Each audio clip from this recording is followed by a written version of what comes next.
किसी ने क्या खूब कहा है, जिंदगी की खूबसूरती देखनी है तो कभी सफर पर निकलो। तो बस इसी सोच के साथ हम भी निकल दिए हैं एक नए सफर पर।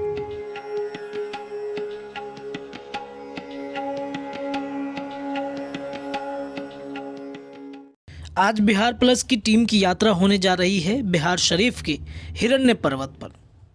यूं तो इस पहाड़ी पर देखने के लिए बहुत से टूरिस्ट प्लेस हैं, जैसे कि पार्क, मकबरा आदि, लेकिन सबसे पहले हम यहाँ स्थित मंदिर के दर्शन करेंगे और आपको भी इसका दर्शन करवाएंगे।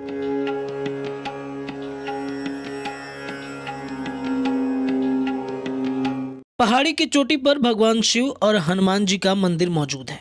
मंदिर तक पहुँचने के लिए हमें थोड़ा लंबा रास्ता तय करना पड़ा।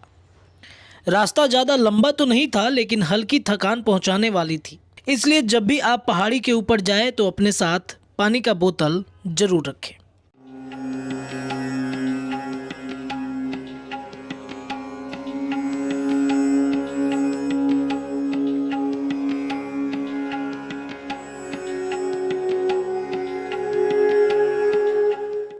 खैर, रास्ते पर हमारे कदम चलते रहे और हम अपनी मंजिल की ओर बढ़ते गए।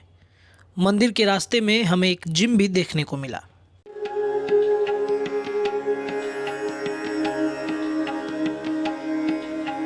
मंजिल पर पहुंचने से पहले रास्ते में ही हमने काफ़ी खूबसूरत चीज़ों का अनुभव किया। रास्ते के किनारों पर लगे पेड़ पौधे, इस पर चलने वाले जीव जंतु, सच में कितनी खूबसूरत होती है प्रकृति।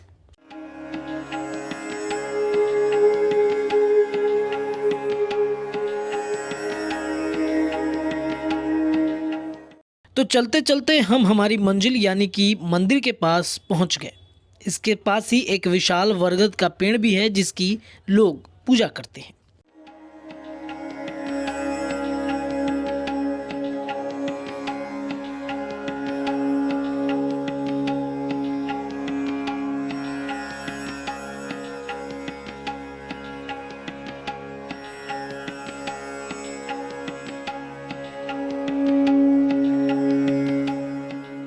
हिरण्य पर्वत को स्थानीय लोग बड़ी पहाड़ी के नाम से जानते हैं।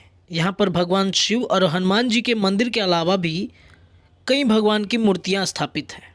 पटना से बिहार शरीफ के रास्ते में जब आते हैं तो सबसे पहला जो पहाड़ पड़ता है वो है हिरणेश्वर पहाड़। और हिरणेश्वर पहाड़ के सबसे ऊपरी चोटी पे हम इस वक्त मौजूद हैं और ये जो धाम है हिरणेश्वर धाम के नाम से जाना जाता है, लेकिन पहले के समय में इसे बड़ी पहाड़ी के नाम से जाना जाता था।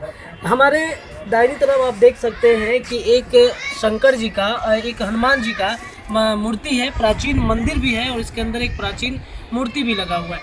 दाहिनी तरफ में ये देखेंगे आप, भगवान शंकर का एक मंदिर है, प्राचीन मंदिर भी इसे कहा जाता है। और इस मंदिर और साथ ही इस जगह के बारे में इतिहास क्या कुछ रहा है, हमारे साथ मंदिर के पुजारी बाबा हैं, इनसे बातचीत करेंगे और जानने की कोशिश करेंगे कि इस जगह का महत्व कितना रहा है। साथ ही इसके इतिहास के बारे में आपको हम बताते हैं।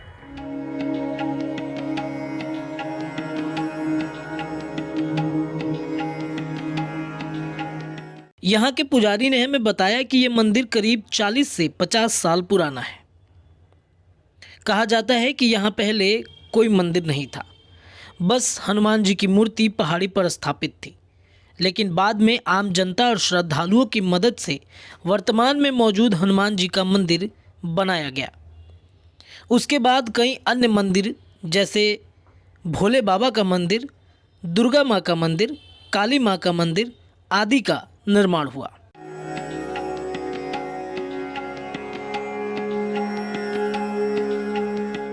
यहाँ पे जैसे जैसे समय परिवर्तन होते जा रहा, पहले बड़ी पहाड़ी था, तब पीर पहाड़ी हुआ, तो अब ही रखा गया है।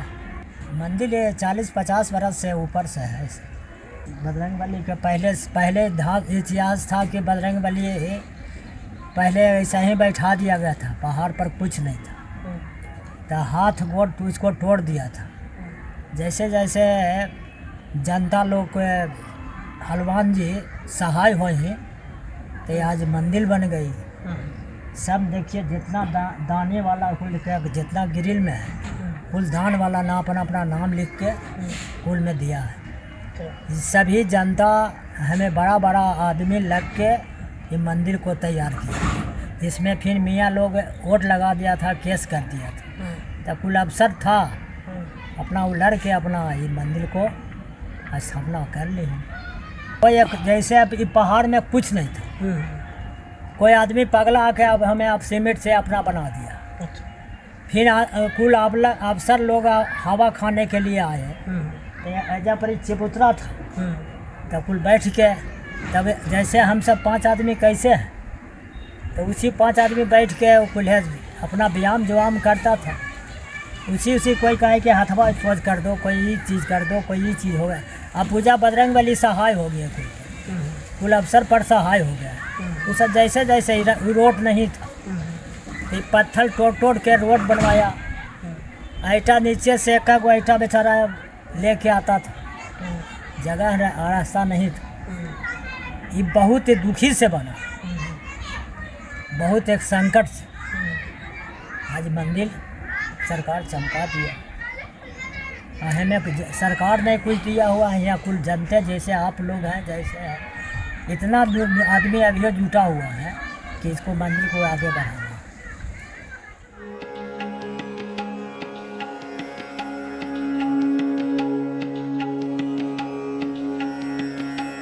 भगवान शिव के मंदिर में खूबसूरत सा शिवलिंग है और साथ ही नाग देवता। मंदिर अंदर से काफी साफ सुथरा और खूबसूरत दिखता है।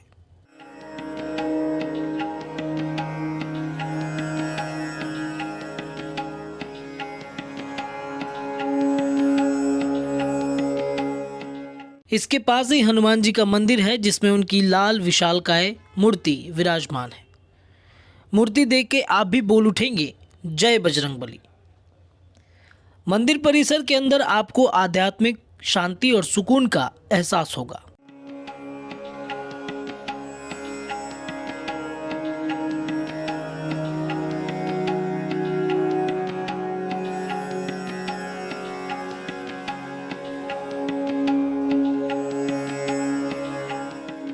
यूं तो पहाड़ी पर मौजूद इन मंदिरों में साल भर लोग आते हैं, लेकिन यहाँ विशेषकर भीड़ त्योहारों और छुट्टियों के दिन में होती है।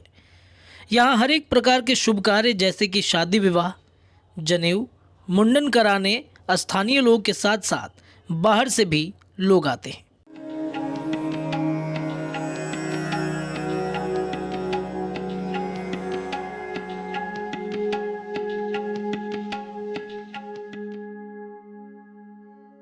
यहाँ के पंडित जी ने हमें बताया कि यहाँ पर आने वाले लोगों की हर मनोकामना पूर्ण होती है और यही वजह है कि आम जनता के योगदान से इस मंदिर का निर्माण इतने भव्य तरीके से हुआ है।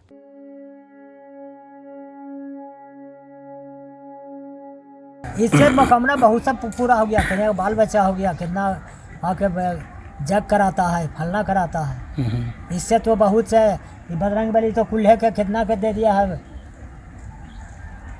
आज ही नहीं जैसे रहता तो आज ऐसा नहीं रहता, तो आपका आज ये मनोकामना हुआ, जो हो गया तब ना आके देते हैं।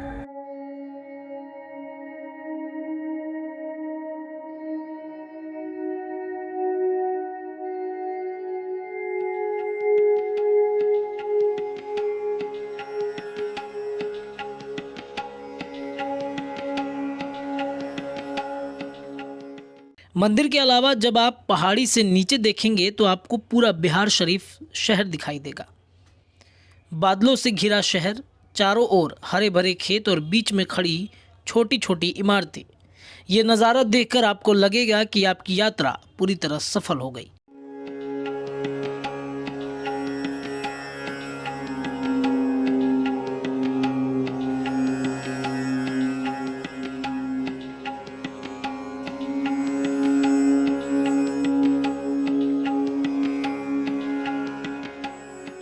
यहाँ पे चलती ठंडी हवाएं आपका मिजाज खुशनुमा कर देगी, लेकिन इसके साथ ही पहाड़ी के खतरनाक पत्थर और चट्टानें आपको डराएंगी भी।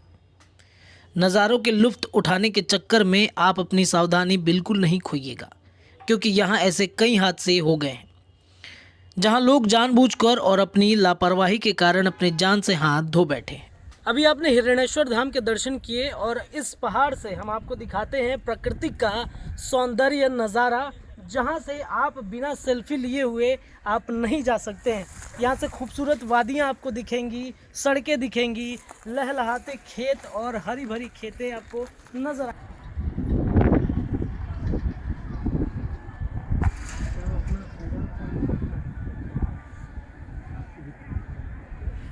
जितना पहाड़ खूबसूरत है, जितना धार्मिक है ये पहाड़, उतना ही कहीं ना कहीं ये थोड़ी सी डरावनी और थोड़ी सी परेशानी वाली हो सकती है, क्योंकि ये जो पहाड़ की ऊंची चोटियां हैं, यहाँ से कई बार ऐसी खबरें भी निकल कर के आई थी और साथ ही स्थानीय लोगों ने भी बताया है कि इस पहाड़ की सतह से कई लोगों ने आत्महत्याएं कर ली है, साथ ही कई लोगों को ऊपर से नीचे धकेल भी दिया गया है, साथ ही कई लोग गिर भी जाते हैं सेल्फी के चक्कर में। तो आप इस जगह पे एक बार आए तो अपनी सुरक्षा जरूर ध्यान रखें और सेल्फी संभाल कर ले। हिरण्य पर्वत के पश्चिम में कुछ दूरी पर मौजूद है प्रसिद्ध दो बड़ी चट्टानें, जिसे लोग मामा भांजा के नाम से जानते हैं।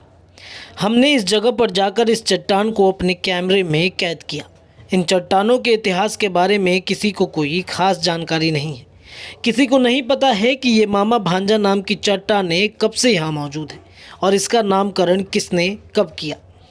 इन सब के बावजूद भी लोगों की इन पर अपार श्रद्धा है। इन चट्टानों पर लगे सिंदूर इस बात की गवाही देते हैं कि लोग यहाँ आकर इनकी पूजा करते हैं। इन चट्टानों से कुछ कदम की दूरी पर है गौरैया बाबा का स्थान, जहाँ लोग मन्नत पूरी होने पर बलि चढ़ाते हैं और उसी को प्रसाद के रूप में खाते हैं।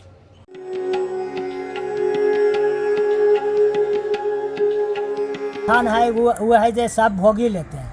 भोगी? हाँ। क्या होता है भोगी? अब जैसे आषाढ़ी हुआ, हाँ। तो खस्सी देता है, सुअर फिर काटता है, हाँ। सारा वो जब उनका गोरैया छान के कहनो खून का कमी नहीं है, सब दिन अब उसको खून पड़ना है। अच्छा, बलि चढ़ता है वहाँ? बलि चढ़ता है। तो डेली आता है बलि चढ़ने? हाँ, डेली हुआ आता है।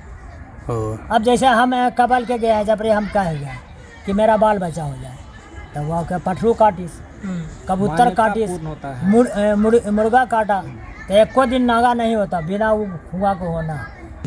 और वह देखभाल कर रहते हैं, फूकते हैं, झाड़ते हैं, फूकते हैं। अच्छा। हमें जब रही है ना, हाँ हाँ। तो वह हो गया है, वो आदमी है। हाँ हाँ। अपना वह दिन भर बोले रहता है। हाँ। आता है। तो झाड़ फूक वाले लोग अभी भी आते हैं? झाड़ फूक वाला जब आता बराबर न, मियाँ खिलाता है, फलना खिलाता है, बहुत सा। तो आज के इस खूबसूरत सफ़र में बस इतना ही। उम्मीद है आपको आज का एपिसोड अच्छा लगा होगा। तो अगर आप भी पहाड़ों के ऊपर प्रकृति की गोद में उनकी सुंदरता का लुत्फ उठाना चाहते हैं तो एक बार बिहार शरीफ जरूर आए। पटना से लगभग 75 किलोमीटर दूर स्थित ये शहर काफ़ी खूबसूरत है। आज हिरण्य पर्वत के मंदिर और बिहार शरीफ के नज़ारों के साथ आपको छोड़कर जाते हैं। अगले एपिसोड में हम आपको पहाड़ी पर मौजूद दूसरे पर्यटक स्थल दिखाएंगे। तब तक के लिए बहुत बहुत धन्यवाद।